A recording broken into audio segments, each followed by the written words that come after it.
Sarah Martinez looked at herself in the mirror one last time. Her navy blue uniform was perfect. Every button shined. Every crease was sharp. On her chest she wore the medals and ribbons she had earned during her years of service. The most important one was her sealed trident.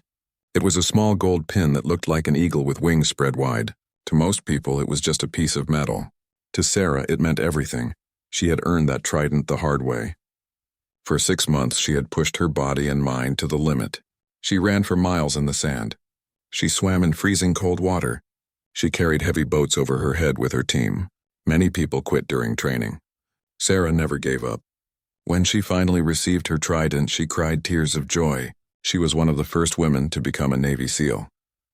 Sarah took a deep breath and walked toward the courthouse. Today was important. She was going to testify in a big case about stolen money. Some companies had been cheating the government. They took millions of dollars that should have been used to help soldiers. Sarah had seen the proof with her own eyes during her last mission. The courthouse was huge and made of white stone. People with cameras stood outside. Reporters held microphones and talked to their cameras. Sarah walked up the steps slowly. Her black military boots made soft sounds on the stone. People turned to look at her. Some pointed at her uniform. Others took pictures with their phones. Inside the courthouse, Sarah's lawyer was waiting for her. His name was David Chen. He was a good man who cared about doing the right thing. "Are you ready for this?" David asked. Sarah nodded. "I've been ready for months. Remember, just tell the truth. That's all we need." Sarah had been thinking about this day for a long time. It started during her last mission in Afghanistan. She was leading a team of 12 soldiers on a secret mission.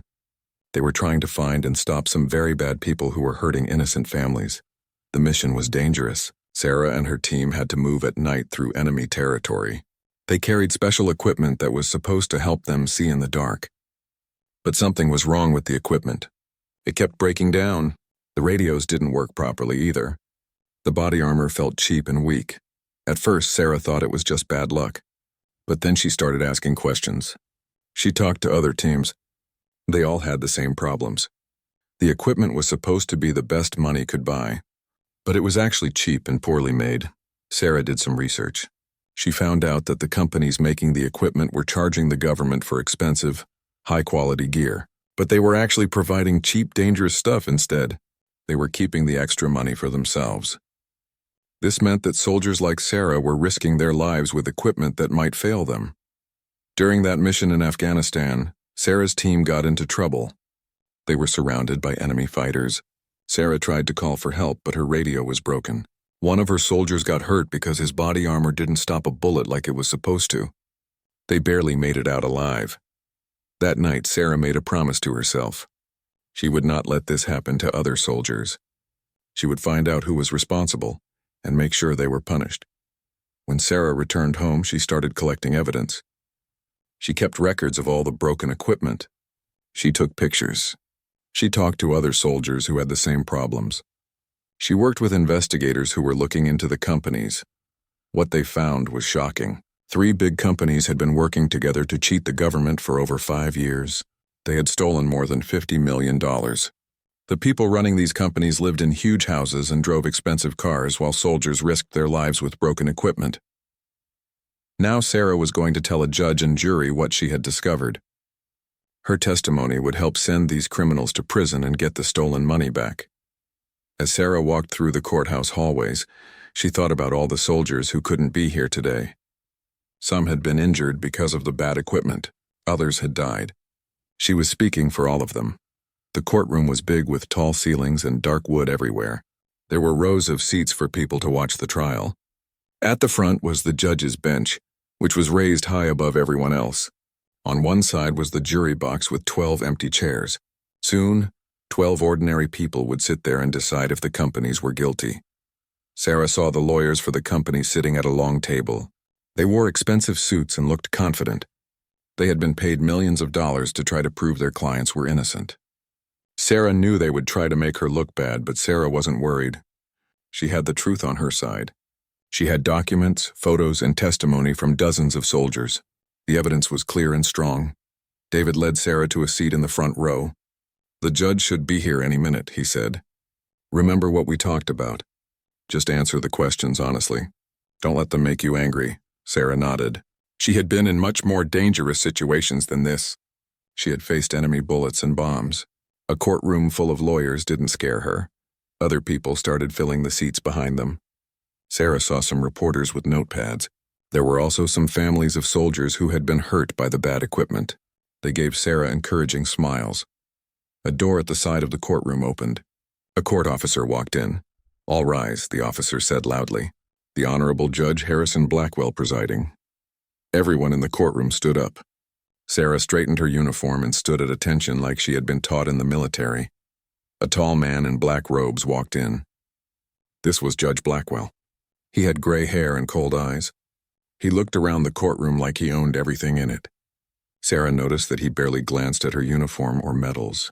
Most judges showed respect to military personnel, but this one seemed different. Judge Blackwell sat down behind his big desk. "Be seated," he said. Everyone sat down. Sarah could feel that something was wrong. The judge's voice was harsh and unfriendly. His face showed no warmth or respect. This was going to be harder than she thought, but Sarah was ready. She had trained for the worst situations. She had survived combat missions that should have been impossible. She could handle one difficult judge. She thought about her fellow soldiers who were counting on her. She thought about the families who had lost loved ones because of faulty equipment. She thought about her SEAL Trident and what it represented: honor, courage, and commitment. Today, Sarah would make sure justice was served. Judge Harrison Blackwell had always believed he was better than everyone else. Even as a child, he thought he deserved special treatment. His father was a wealthy businessman who owned several companies. His mother came from an old, rich family. Harrison grew up in a huge house with servants who did everything for him. At school, Harrison was not very smart, but his father's money opened doors. He got into expensive private schools even though his grades were poor.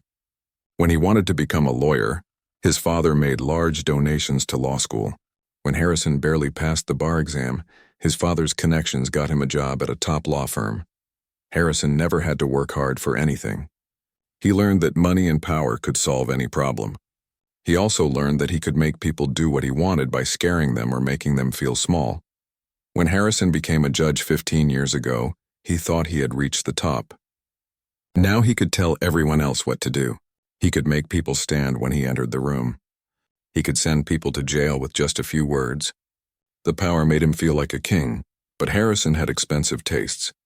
His salary as a judge was good, but it wasn't enough for the lifestyle he wanted.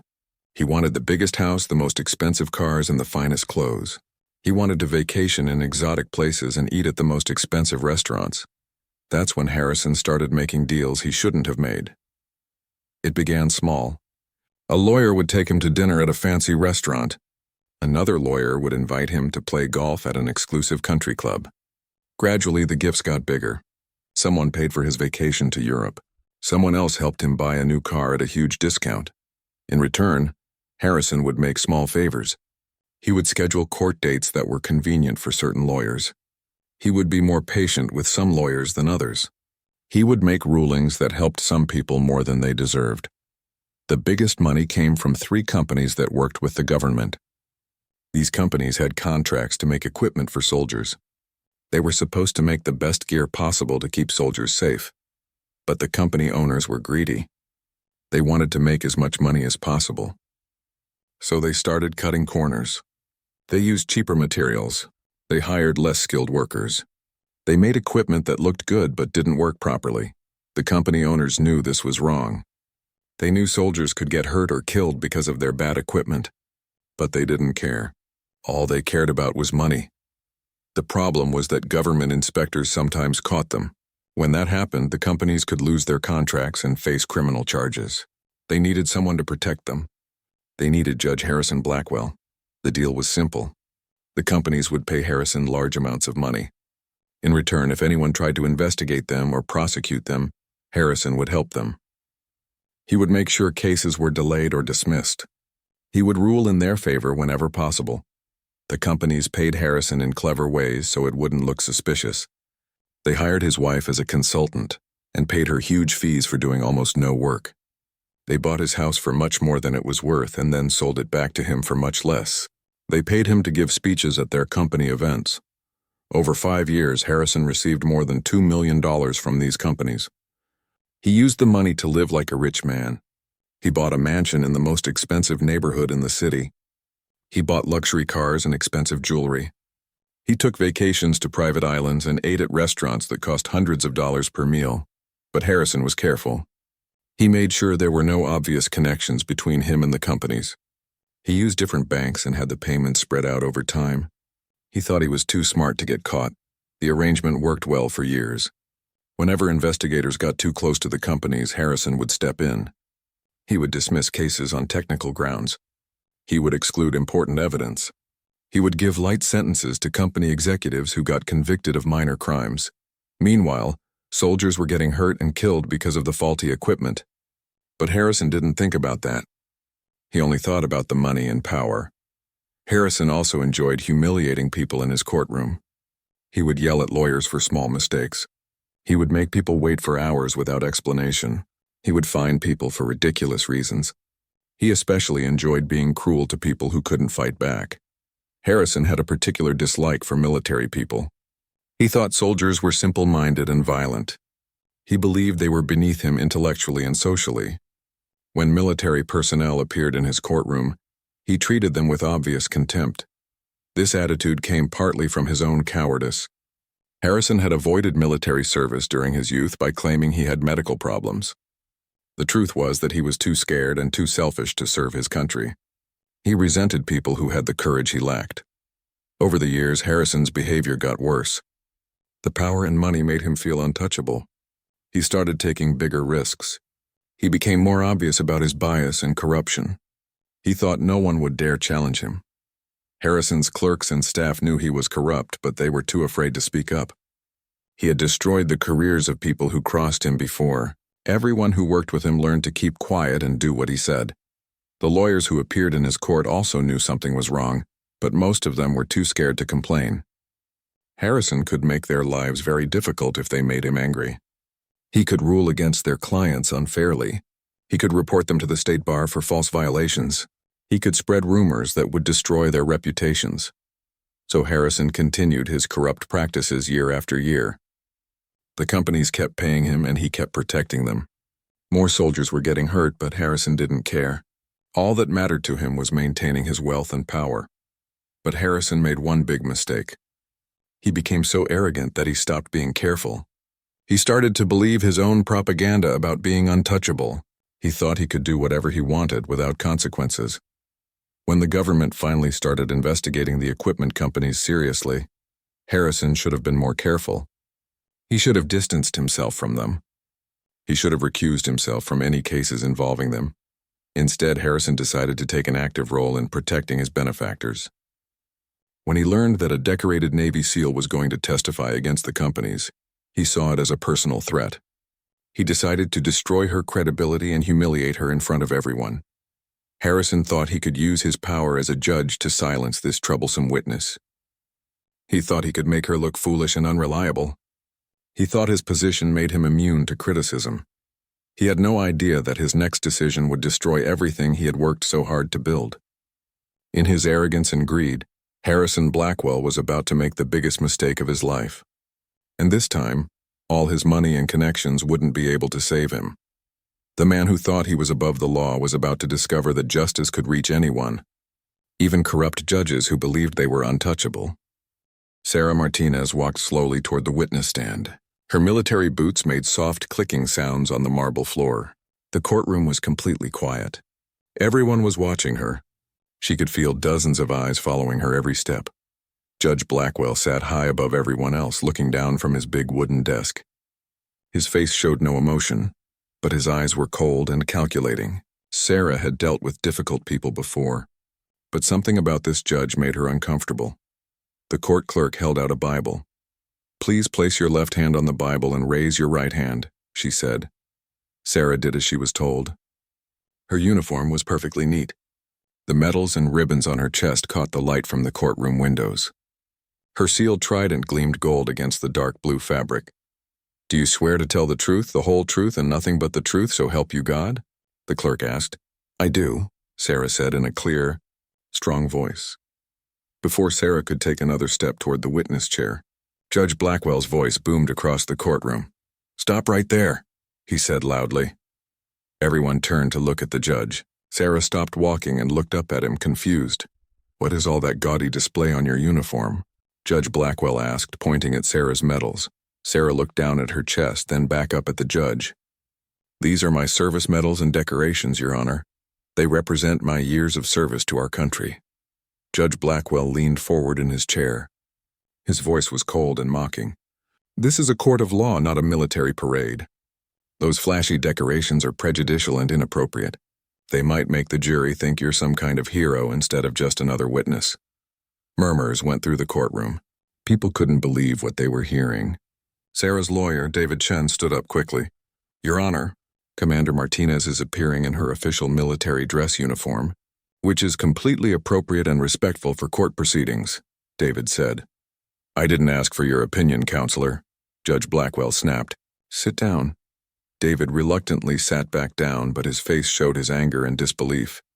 Judge Blackwell looked back at Sarah. "Remove those decorations immediately. All of them. This courtroom will not be used for military showboating." Sarah stood perfectly straight. Her voice was respectful but firm. "Your Honor, with respect, I cannot remove my decorations. Military protocol requires that I wear my full dress uniform when appearing in official proceedings. These medals represent years of faithful service and sacrifices made for our country." The judge's face turned red with anger. "Are you defying a direct order from this court?" "No, Your Honor. I am simply following military regulations and protocol. I mean, no disrespect to the court." Judge Blackwell slammed his wooden hammer on his desk. The loud bang echoed through the quiet courtroom.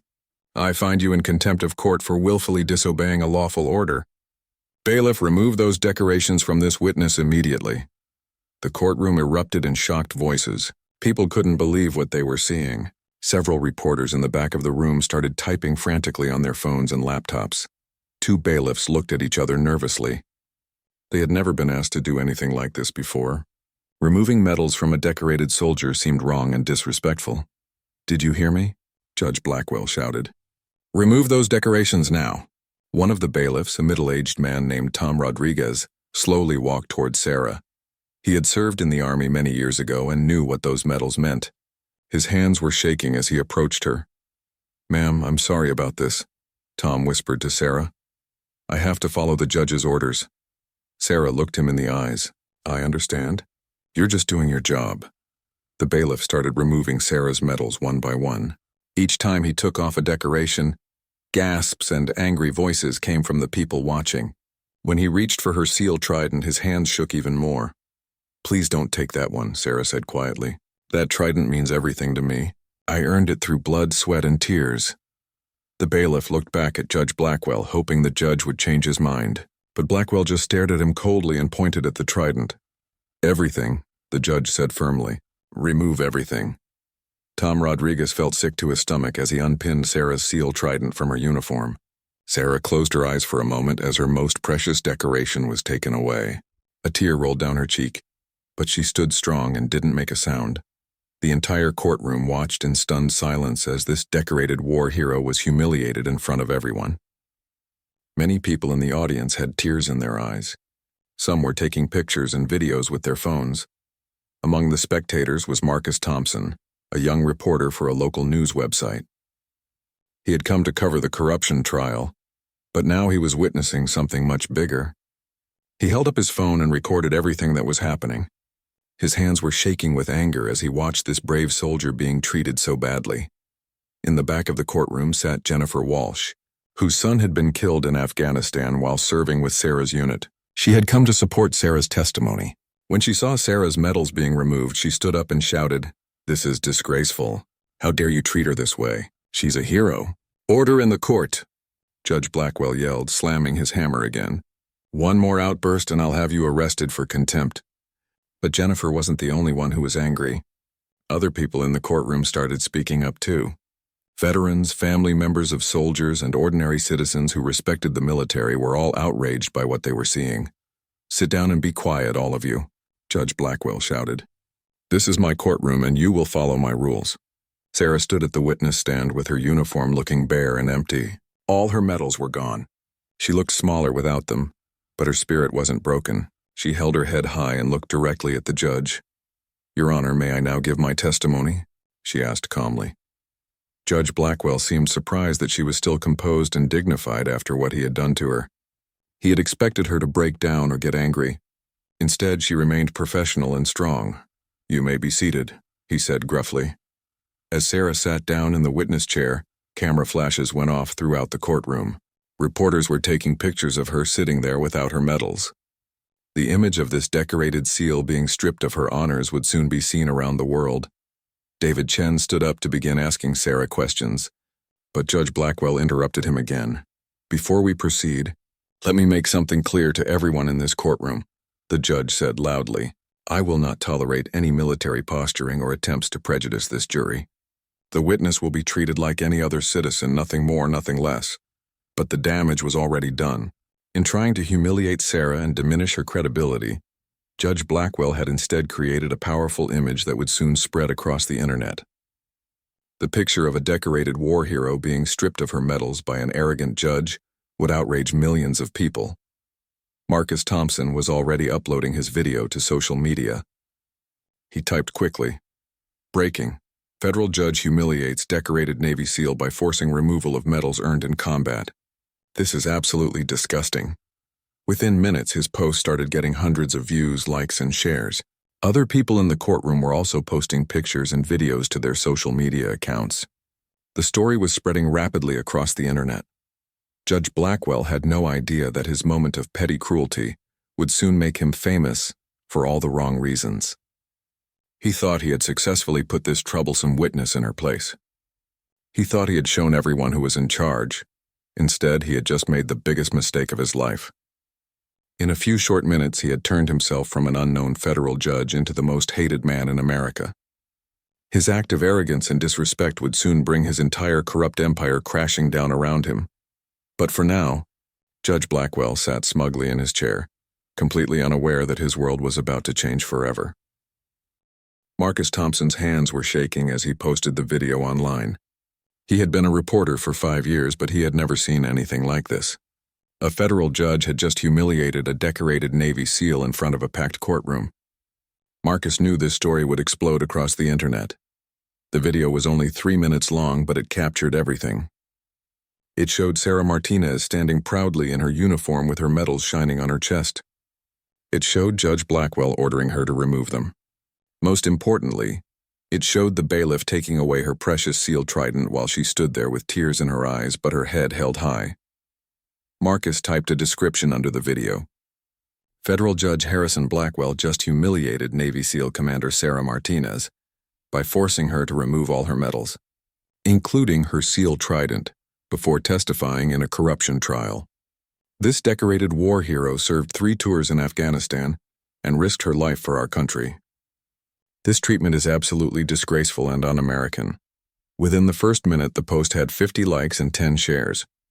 By the second minute, it had over 200 interactions. People were commenting with angry messages and sharing the video with their friends and family.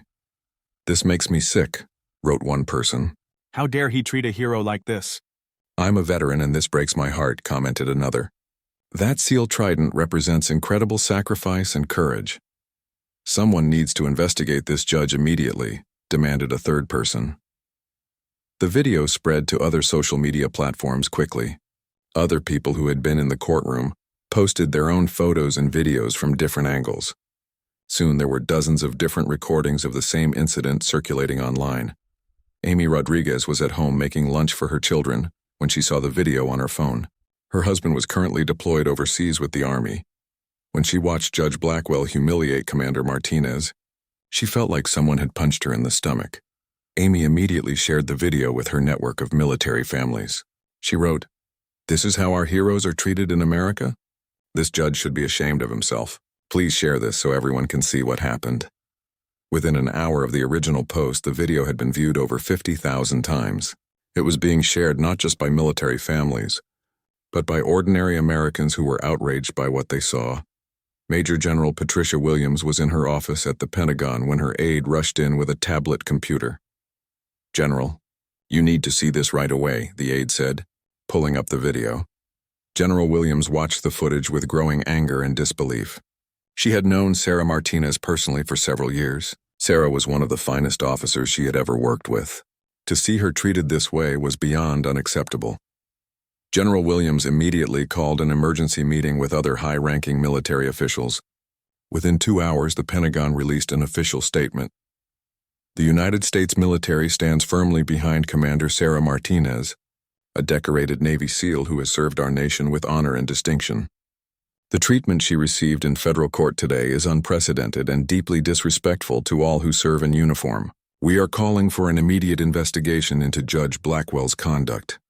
The Pentagon's statement was shared thousands of times within minutes. Now, this wasn't just a viral video. It was a national controversy with official military involvement. Television news stations picked up the story next. The video was perfect for TV. It was dramatic, emotional, and easy to understand. Every major news network started running the footage with headlines like "Judge Humiliates War Hero" and "SEAL Stripped of Medals in Court."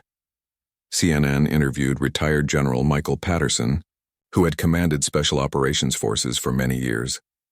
What we saw today was not just disrespectful to Commander Martinez, General Patterson said on live television.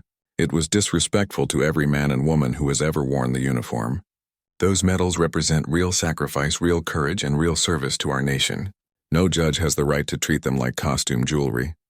Fox News brought on Senator James Mitchell, who served on the Senate Armed Services Committee. This judge's behavior is outrageous and possibly illegal, Senator Mitchell declared. I'm calling for congressional hearings into this matter. Judge Blackwell needs to explain himself, and if he can't, he needs to be removed from the bench.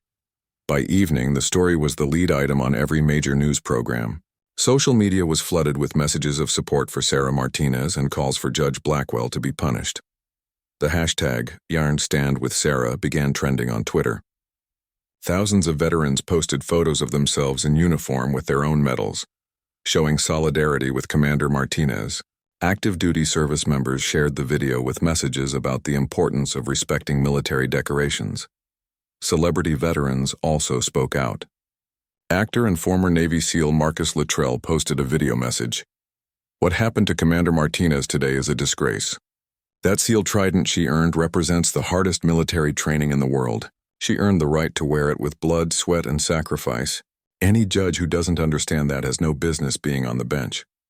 Gold Star families, those who had lost children in military service, were particularly outraged. These families knew the true cost of military service, and seeing Sarah's medals treated like meaningless decorations was deeply painful to them.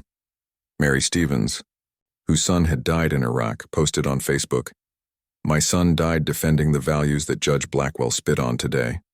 Those medals represent the sacrifice of every military family.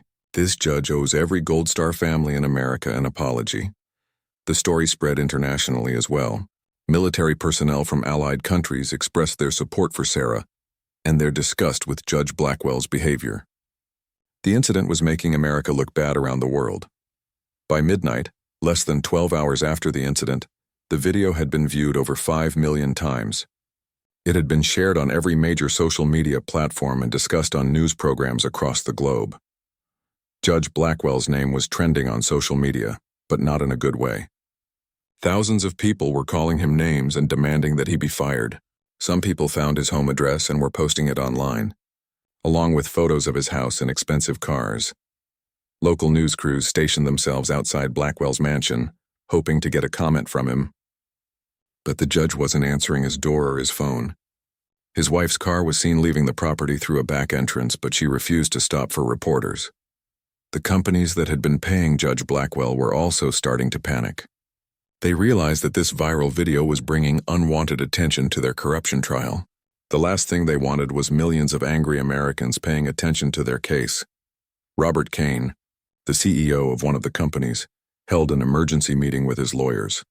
"This is a disaster," Kane said. "Everyone in the country is going to be watching this trial now. How are we supposed to win with all this attention?" His lawyer, Patricia Fox, shook her head grimly. "It gets worse. If Judge Blackwell is removed from the case because of this incident, we'll get a new judge who might not be as cooperative."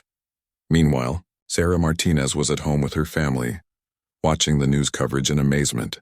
She had expected her testimony to be important, but she never imagined it would lead to this level of national attention. Her husband, Michael, put his arm around her shoulders as they watched the news together. "I'm proud of you," he said. "You stood up there with dignity even when that judge tried to break you down." Sarah's teenage daughter, Emma, looked up from her phone. "Mom, you're famous. All my friends are sharing your video and saying you're a hero." But Sarah wasn't thinking about fame. She was thinking about justice. This viral incident had given her case a level of attention she could never have imagined. Now millions of people would be watching to see if the companies that had endangered soldiers' lives would be held accountable. The next morning would bring even more developments. Congressional leaders were already calling for hearings. Judicial ethics committees were launching investigations. Federal law enforcement was taking a closer look at Judge Blackwell's background and finances. What had started as one judge's moment of petty cruelty had become a national scandal that would change many lives forever. Judge Blackwell thought he had silenced a troublesome witness. Instead, he had given her the biggest platform in America to tell her story. FBI Special Agent Lisa Crawford was drinking her morning coffee when her supervisor called her into his office. It was 7 a.m., barely 12 hours after Judge Blackwell had humiliated Sarah Martinez in court. "Lisa, I need you to drop everything you're working on," Supervisor James Walsh said. "We've got a situation that's exploding across the internet, and it might be connected to something much bigger." Lisa had already seen the viral video on her phone. Like millions of other Americans, she had been outraged by Judge Blackwell's treatment of the decorated seal. But she hadn't expected it to become an FBI matter so quickly. "The Justice Department is getting pressure from Congress, the Pentagon, and the White House," Walsh explained. "Everyone wants answers about this judge's behavior. But here's the interesting part. Commander Martinez was testifying in a corruption case involving defense contractors." "The timing seems suspicious," Lisa nodded. She was an experienced investigator who specialized in government corruption cases. She knew that when judges acted strangely in high-profile trials, there was often more to the story than met the eye. "I want you to dig into Judge Blackwell's background," Walsh continued. "Look at his finances, his relationships, his past rulings. If there's something dirty here, I want to know about it before the media figures it out." Meanwhile, at the offices of the Washington Post, investigative reporter David Kim was having a similar conversation with his editor. "This viral video is just the beginning," Kim told his editor. "I think Judge Blackwell was trying to discredit Commander Martinez for a reason. I want to find out what that reason is." Kim had been investigating defense contractor fraud for 2 years. He had sources inside the military and the Justice Department who had been feeding him information about corrupt companies that were cheating the government. "Give me a week," Kim said. "I'll find out everything there is to know about Harrison Blackwell." At the same time, the Judicial Ethics Committee was holding an emergency meeting. The committee was responsible for investigating complaints against federal judges.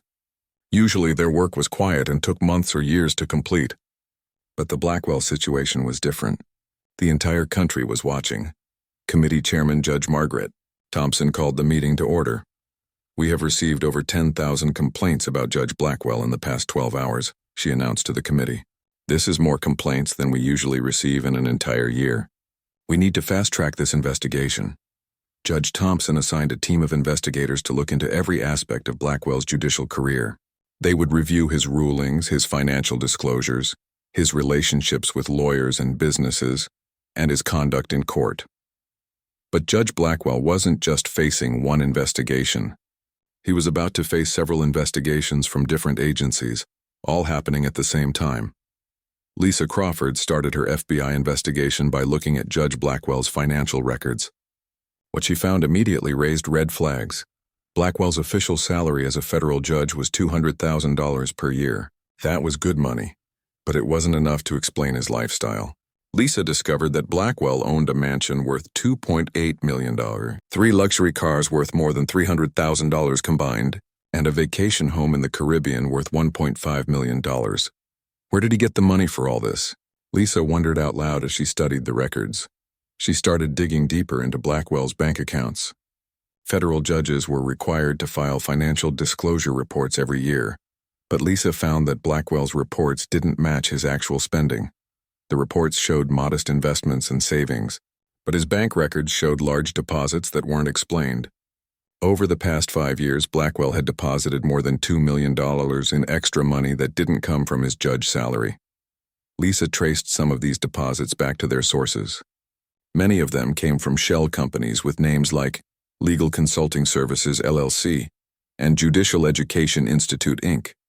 These companies had no real business operations. They seemed to exist only to pay money to Judge Blackwell. At the Washington Post, David Kim was following a similar trail. He had obtained copies of court records from cases that Judge Blackwell had handled over the past 5 years. What he found was a pattern of suspicious rulings.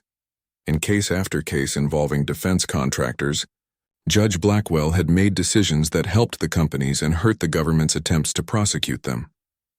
He had dismissed cases on technical grounds. He had excluded important evidence. He had given unusually light sentences to executives who were convicted of crimes. Kim made a list of the companies that had benefited from Blackwell's favorable rulings. 3 companies appeared over and over again: Titan Defense Systems, Eagle Military Supplies, and Patriot Equipment Corporation. These were the same companies that Sarah Martinez was going to testify against. Kim started researching these 3 companies. He found that they had been involved in multiple scandals over the years. There had been reports of faulty equipment, overcharging the government, and bribing officials. But somehow, they always seemed to escape serious punishment. This judge has been protecting these companies for years, Kim realized. Meanwhile, other journalists around the country were doing their own investigations. Local reporters in Judge Blackwell's hometown were interviewing people who knew him. They were finding out about his expensive lifestyle and his arrogant personality. Television investigative reporter Sarah Chen obtained video footage of Judge Blackwell at exclusive events and expensive restaurants. She found receipts showing that he had spent thousands of dollars on single meals and vacations that cost more than most people's annual salaries. How does a federal judge afford to live like a millionaire? Chen asked in her news report. The answer might shock you. The investigations were moving quickly because there was so much public pressure to find answers. Usually these types of investigations took months or years. But with millions of Americans demanding justice for Sarah Martinez, everyone was working overtime. Senator James Mitchell announced that the Senate Judiciary Committee would hold hearings about Judge Blackwell's conduct within 2 weeks. The American people deserve answers, Senator Mitchell declared at a press conference. If this judge has been corrupt, he needs to be removed from the bench immediately. Representative Maria Garcia, who served on the House Armed Services Committee, announced similar hearings in the House of Representatives. This isn't just about one judge's bad behavior, Representative Garcia explained. This is about whether our military heroes are being betrayed by corruption in our court system. As the investigations continued, more and more evidence began to surface. Former court employees started coming forward with stories about Judge Blackwell's suspicious behavior. They reported seeing him meet privately with lawyers from the defense contractor cases. They saw him receive expensive gifts and invitations to exclusive events. One former clerk, who asked to remain anonymous, told investigators Judge Blackwell would always find reasons to delay or dismiss cases against certain companies. He would spend hours on the phone with their lawyers, which seemed very unusual. Most judges try to avoid any appearance of favoritism, but Judge Blackwell seemed to go out of his way to help these specific companies. Bank records from the 3 defense companies also started to reveal suspicious payments. Lisa Crawford found that the companies had made large payments to the same shell companies that had been paying Judge Blackwell. The money trail was becoming clearer. The companies had paid Judge Blackwell through fake consulting contracts and speaking fees. In return, he had protected them from prosecution and helped them keep their government contracts, despite providing faulty equipment to soldiers. By the end of the first week after the viral video, investigators had uncovered enough evidence to suggest that Judge Blackwell had been running a criminal enterprise from his courtroom.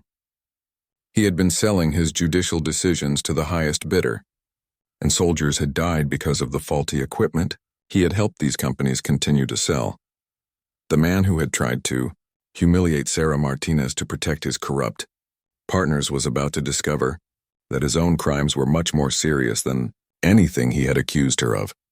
The investigation that started with a viral video was about to expose one of the biggest judicial corruption scandals in American history. Judge Blackwell still didn't know what was coming. He was hiding in his mansion, avoiding reporters and phone calls. He thought the controversy would blow over in a few days like most internet scandals. He had no idea that teams of investigators were closing in on him from multiple directions, armed with evidence that would destroy him completely. FBI Special Agent Lisa Crawford sat in her office staring at a wall covered with photos, documents, and red string connecting different pieces of evidence. After 2 weeks of investigation, the picture was becoming clear, and it was worse than anyone had imagined. Judge Harrison Blackwell hadn't just accepted a few bribes. He had been running a criminal operation that had cost soldiers their lives and taxpayers millions of dollars.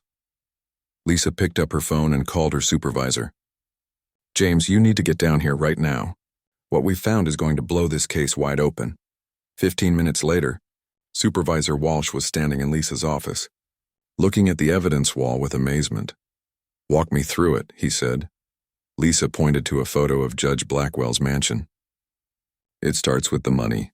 We've traced over $2.3 million in payments to Blackwell over the past 5 years. The money came from 3 defense companies through fake consulting contracts, speaking fees, and property deals."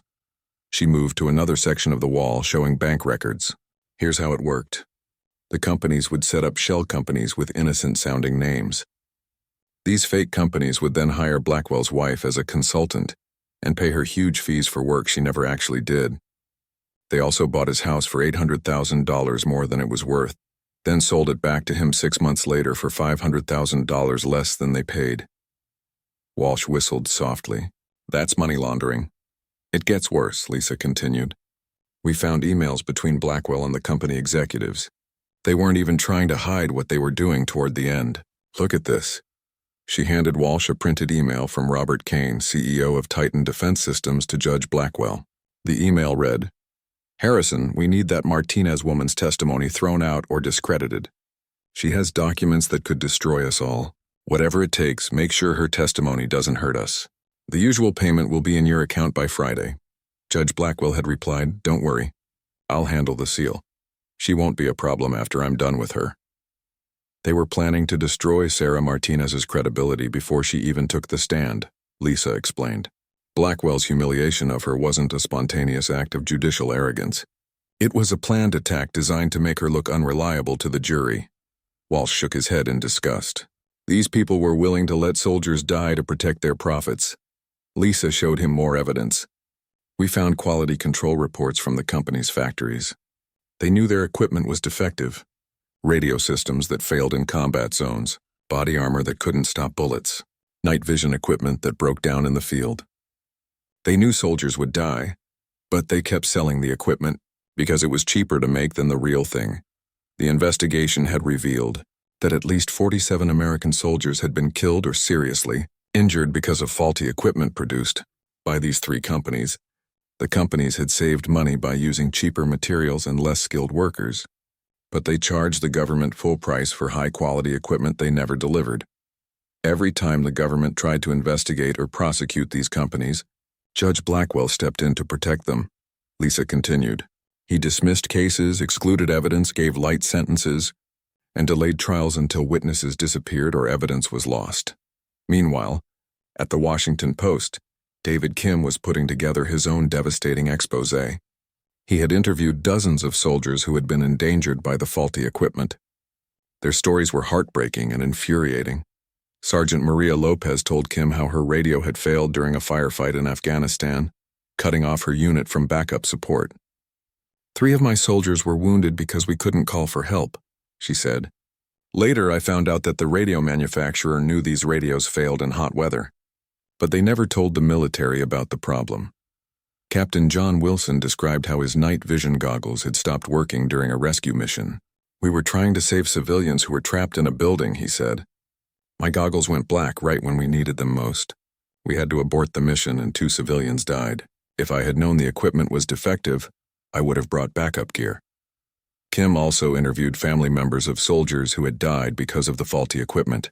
Jennifer Walsh, whose son had been killed when his body armor failed to stop a sniper's bullet, broke down in tears during the interview. "My son trusted his equipment with his life," she said. "He believed that body armor would protect him. But some greedy company decided to use cheaper materials to make more money, and my son paid the price. The people responsible for this should be in prison for murder." At the same time, other investigators were discovering the full extent of Judge Blackwell's corruption. The Judicial Ethics Committee had found evidence that Blackwell had been biased in dozens of cases, not just the defense contractor trials. He had taken money from drug companies to go easy on pharmaceutical executives accused of price gouging. He had accepted payments from oil companies to dismiss environmental lawsuits. He had even taken bribes from organized crime figures to reduce sentences for their associates. Judge Margaret Thompson, who was leading the ethics investigation, called an emergency press conference. Our investigation has revealed a level of judicial corruption that is unprecedented in American history, she announced. Judge Harrison Blackwell appears to have been selling his decisions to the highest bidder for years. We are recommending his immediate removal from the bench and criminal prosecution. The evidence was so overwhelming that even Blackwell's own staff was turning against him. His longtime court clerk, Patricia Martinez, no relation to Sarah Martinez, came forward with a box full of documents that proved the judge's corruption. I kept copies of everything because I knew something wasn't right, Patricia told investigators. Judge Blackwell would get angry phone calls from these company lawyers, and then suddenly he would change his mind about rulings in their favor. He would tell me to schedule private meetings with certain lawyers in his chambers, which is highly unusual. I was afraid to speak up before because I thought he would ruin my career, but I can't stay silent anymore. The three defense companies were also starting to panic as investigators closed in on them. Robert Kane of Titan Defense Systems held an emergency board meeting. "Gentlemen, we have a serious problem," Kane told his board of directors. "The FBI has frozen our bank accounts and seized our computers. They know about the payments to Judge Blackwell. They know about the defective equipment. We need to start thinking about plea deals." Eagle Military Supplies tried a different approach. CEO Marcus Webb attempted to destroy evidence by having his IT department delete emails and computer files. But FBI computer experts were able to recover most of the deleted data, which only made Webb look more guilty. Patriot Equipment Corporation's CEO, Sandra Davis, decided to cooperate with investigators. She provided them with detailed records of all the payments made to Judge Blackwell, and admitted that her company had knowingly sold defective equipment to the military. "We were in too deep to stop," Davis told FBI agents. "Once we started paying the judge, we had to keep paying him or risk exposure." It became a never-ending cycle of corruption and cover-ups. As the evidence mounted, it became clear that this wasn't just about 3 corrupt companies and 1 bad judge. The scandal involved dozens of people, including military procurement officials who had been bribed to approve contracts, quality inspectors who had been paid to overlook defects, and government auditors who had been bought off to hide evidence of fraud. The total amount of money stolen from taxpayers was estimated at over $200 million. The human cost was even higher. Dozens of soldiers had died, hundreds had been wounded, and thousands had been put at unnecessary risk because of equipment they couldn't trust. Sarah Martinez watched the news coverage from her home, amazed at how much corruption her testimony had uncovered. She had known about the defective equipment, but she hadn't realized how deep the conspiracy went. "I just wanted to make sure soldiers got better equipment," she told her husband. "I never imagined it would expose something this big." Her lawyer, David Chen, called her with updates on the investigation. "Sarah, what you did has probably saved hundreds of lives," he said. "When this all comes out in court, it's going to change how the military buys equipment forever." The web of corruption that Judge Blackwell had tried so hard to protect was completely unraveling. His moment of arrogance in humiliating Sarah Martinez had brought down an entire criminal network that had been operating for years. Soon, the man who thought he was above the law would discover that justice could reach anyone, no matter how powerful they believed themselves to be. Judge Harrison Blackwell was eating breakfast in his expensive kitchen when he saw the FBI cars pull into his driveway. Through his large windows, he watched as 12 federal agents got out of their vehicles and walked toward his front door. His hands started shaking as he realized his worst nightmare was coming true. The doorbell rang, followed by loud knocking. "Federal agents, open the door." Blackwell's wife, Margaret, looked at her husband with fear in her eyes. "Harrison, what's happening? What did you do?" Before he could answer, the agent started banging on the door harder. "Harrison Blackwell, this is the FBI. Open this door now or we will break it down." Blackwell walked slowly to the front door. His legs felt weak and his heart was racing. He had always known this day might come, but he had convinced himself he was too smart to get caught. When he opened the door, FBI Special Agent Lisa Crawford was standing there with an arrest warrant in her hand. "Harrison Blackwell, you are under arrest for bribery, conspiracy, money laundering, and obstruction of justice," she said in a firm voice. Two agents moved quickly to handcuff Blackwell while Lisa continued reading his rights. "You have the right to remain silent. Anything you say can and will be used against you in a court of law. You have the right to an attorney." Margaret Blackwell screamed as she watched her husband being arrested. Neighbors came out of their houses to see what was happening. Local news crews who had been waiting outside for days filmed everything as the corrupt judge was led away in handcuffs. The image of Judge Blackwell being arrested would soon be broadcast around the world, just like the video of him humiliating Sarah Martinez 3 weeks earlier. As the FBI car drove away with Blackwell in the back seat, other agents started searching his mansion. They had warrants to seize his computers, phones, financial records, and any other evidence related to his crimes. At the same time, FBI teams were raiding the offices of the 3 defense companies. At Titan Defense Systems, agents arrested CEO Robert Kane as he tried to flee through a back exit. At Eagle Military Supplies, CEO Marcus Webb was found in his office trying to burn documents in a metal trash can. At Patriot Equipment Corporation, CEO Sandra Davis surrendered peacefully, having already agreed to cooperate with investigators. The arrests were coordinated to happen at exactly the same time to prevent the suspects from warning each other or destroying more evidence. Within hours, all 4 men were sitting in federal holding cells, waiting for their first court appearances. The powerful people who had once controlled millions of dollars in government contracts were now facing decades in prison. Judge Blackwell's first appearance was in the same courthouse where he had humiliated Sarah Martinez. The irony was not lost on anyone present. The man who had once sat high above everyone else, making arrogant decisions and treating people with contempt, was now standing before a different judge as a criminal defendant. The new judge assigned to the case was Judge Maria Rodriguez, a highly respected jurist known for her fairness and integrity. She looked down at Blackwell with no sympathy as she read the charges against him. "Mr. Blackwell, you are charged with 15 counts of bribery, conspiracy to defraud the United States, money laundering, obstruction of justice, and violation of your oath of office," Judge Rodriguez said. "How do you plead?" Blackwell's expensive lawyer, Thomas Perry, stood up. "Not guilty to all charges, Your Honor." Judge Rodriguez set bail at $5 million, an amount that shocked Blackwell. As a federal judge, he had set much lower bail for defendants charged with similar crimes. Now he was experiencing the justice system from the other side. The media coverage of Blackwell's arrest was massive. Every major news network led with the story. The man who had become the most hated person in America after humiliating Sarah Martinez was now facing justice. CNN legal analyst Jeffrey Stone explained the significance to viewers. "This is one of the most serious judicial corruption cases in American history. Judge Blackwell didn't just take bribes. He literally sold soldiers' lives for money. The equipment failures that resulted from his corruption led to American military deaths in combat zones." Sarah Martinez was at home with her family when she heard about Blackwell's arrest. She felt a mixture of satisfaction and sadness. She was glad that justice was being served, but she was also thinking about all the soldiers who had died because of the corrupt system Blackwell had protected.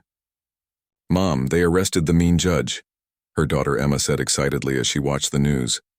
Sarah nodded. "Yes, they did. But this is bigger than just one bad judge. This is about making sure soldiers get the equipment they need to stay safe." The case against Blackwell was incredibly strong.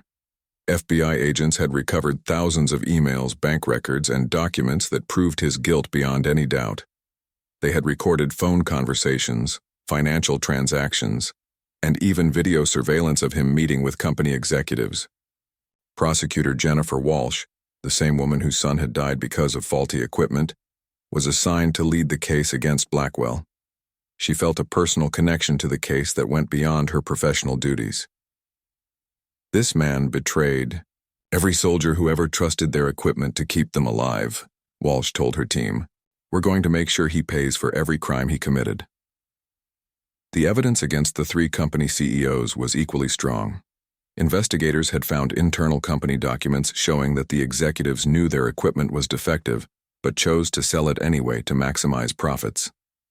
One particularly damning email from Robert Kane to his quality control manager read, "I don't care if the radios fail in the desert heat.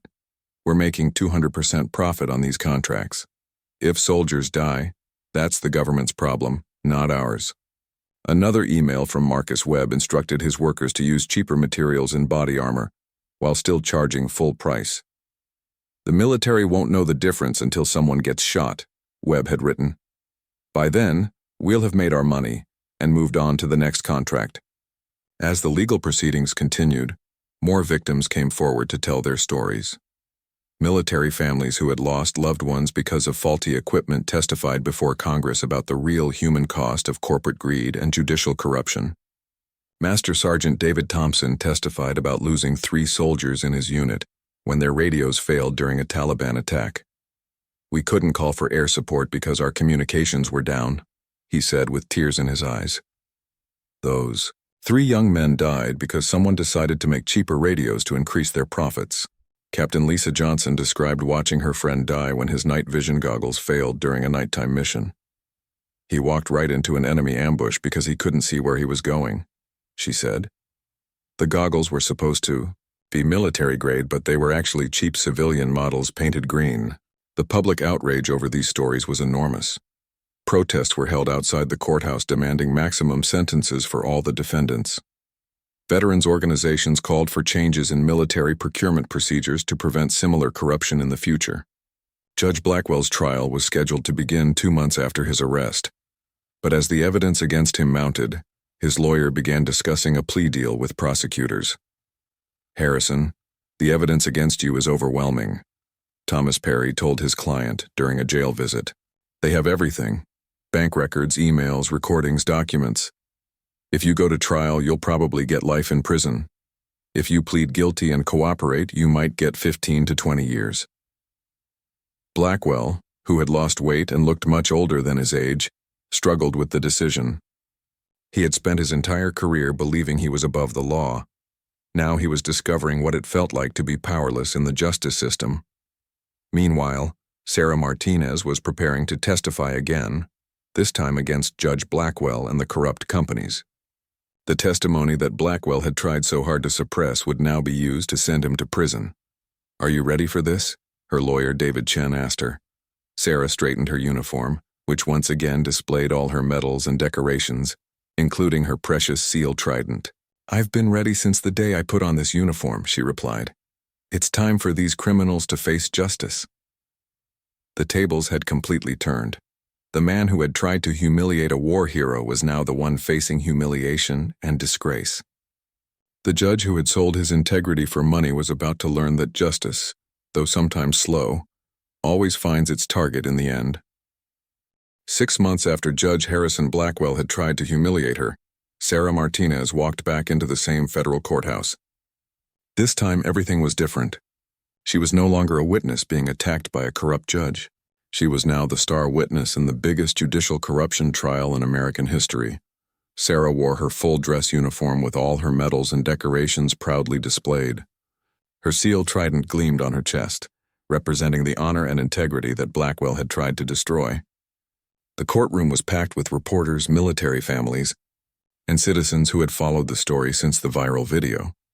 The new judge presiding over the case was Judge Maria Rodriguez, who had earned a reputation for fairness and strength. She looked at Sarah with respect as the decorated officer approached the witness stand. "Commander Martinez, please raise your right hand," Judge Rodriguez said with a warm smile. This time, no one tried to stop Sarah from wearing her medals. No one questioned her right to display the decorations she had earned through blood, sweat, and sacrifice. The contrast with her treatment 6 months earlier was striking and powerful. Sarah placed her hand on the Bible and took the oath. Her voice was clear and strong as she promised to tell the truth. The same voice that Blackwell had tried to silence was now about to help send him to prison. The lead prosecutor, Jennifer Walsh, stood up to question Sarah. Walsh had a personal connection to this case. Her own son had died in Afghanistan because of faulty equipment produced by the corrupt companies. Commander Martinez, please tell the court about your military service, Walsh began. For the next hour, Sarah described her career as a Navy SEAL. She talked about the grueling training, the dangerous missions, and the responsibility she felt to protect her fellow soldiers. The jury listened with obvious respect and admiration. Then Sarah began describing what she had discovered about the defective military equipment. Her testimony was devastating to the defendants. She had documents, photos, and recordings that proved the companies had knowingly sold faulty gear to the military. These radios failed when my soldiers needed them most, Sarah testified, holding up a broken radio. This body armor couldn't stop bullets like it was supposed to. These night vision goggles went dark during combat missions. Soldiers died because these companies chose profits over safety. Harrison Blackwell sat at the defendant's table, looking much older and weaker than he had 6 months earlier. His expensive suits had been replaced by an orange jail uniform. His arrogant confidence had been replaced by fear and defeat. When Sarah looked at him during her testimony, Blackwell couldn't meet her eyes. The man who had once tried to humiliate her from his position of power was now powerless and disgraced. Sarah's testimony continued for 3 days. She presented evidence that the companies had stolen over $200 million from taxpayers while putting soldiers' lives at risk. She showed how Judge Blackwell had protected these companies in exchange for bribes and kickbacks. The evidence was overwhelming. FBI agents had recovered thousands of emails between Blackwell and the company executives. Bank records showed the illegal payments. Video surveillance captured secret meetings in expensive restaurants and private clubs. One particularly damaging piece of evidence was a recording of Blackwell talking to Robert Kane, CEO of Titan Defense Systems. In the recording, Blackwell could be heard saying, "Don't worry about that SEAL woman. I'll make sure she looks foolish and unreliable. By the time I'm done with her, no jury will believe anything she says." When this recording was played in court, gasps could be heard throughout the courtroom. The jury looked at Blackwell with disgust and horror. Even his own lawyer shook his head in disappointment. Sarah also testified about the human cost of the corruption. She read the names of 47 soldiers who had been killed or wounded because of faulty equipment. For each name, she described how they had died and what they had left behind: wives, children, parents who would never see them again. Sergeant Michael Johnson, age 23, killed when his radio failed and he couldn't call for backup. He left behind a wife and 2 young children, Sarah read, her voice steady but filled with emotion. Lieutenant Karen Smith, age 25, wounded when her body armor failed to stop a sniper's bullet. She lost her leg and was medically discharged from the Army. Corporal David Lee, age 21, killed when his night vision goggles failed during a rescue mission. He had planned to propose to his girlfriend when he returned home. By the time Sarah finished reading the list, many people in the courtroom were crying. The jury looked angry and heartbroken. Even some of the defense lawyers seemed ashamed of their clients. The trial lasted 2 months. Dozens of witnesses testified, including other soldiers, military families, FBI agents, and former employees of the corrupt companies who had come forward to tell the truth. The defense lawyers tried to argue that their clients were innocent, but the evidence was too strong. They tried to claim that the equipment failures were accidents, but internal company documents proved that the executives knew about the problems and chose to ignore them. They tried to argue that Judge Blackwell had been impartial, but recordings of his conversations with company executives proved otherwise. They tried to claim the payments to Blackwell were legitimate consulting fees, but the fake contracts and shell companies were clearly designed to hide bribes. When the jury began deliberations, no one expected them to take very long.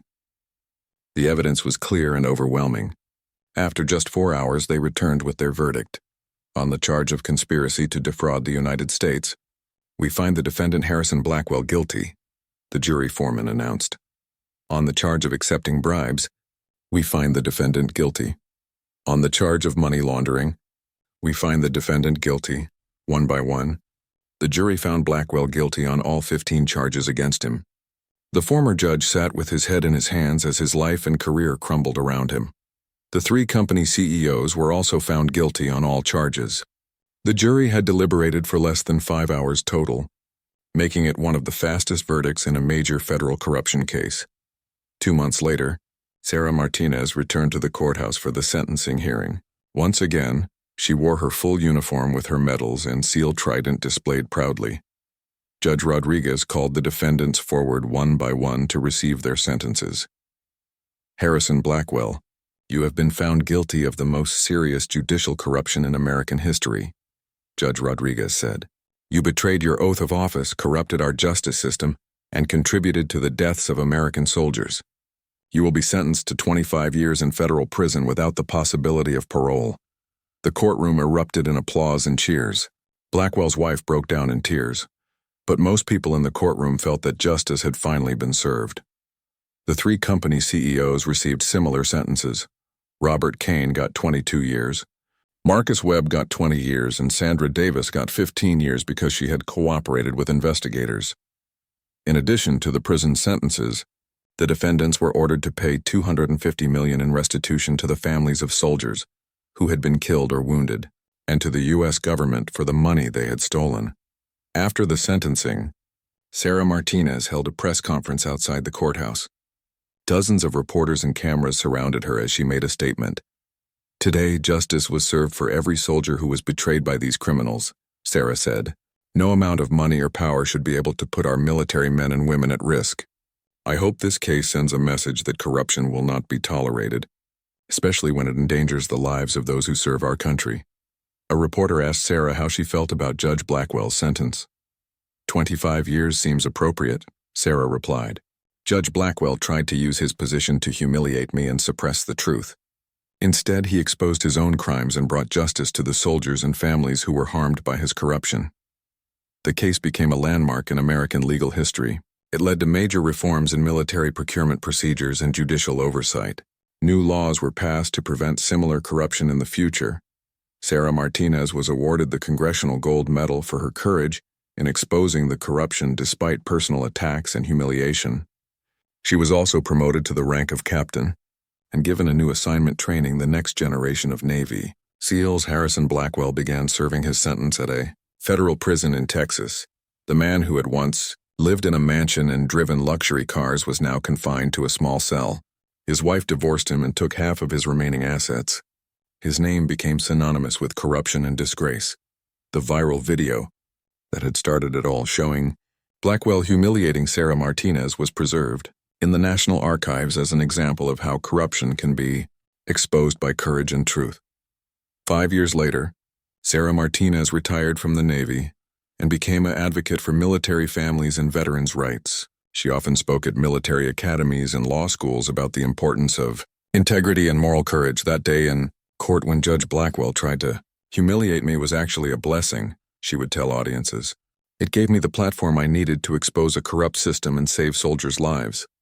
Sometimes what seems like your worst moment can become your greatest opportunity to serve justice.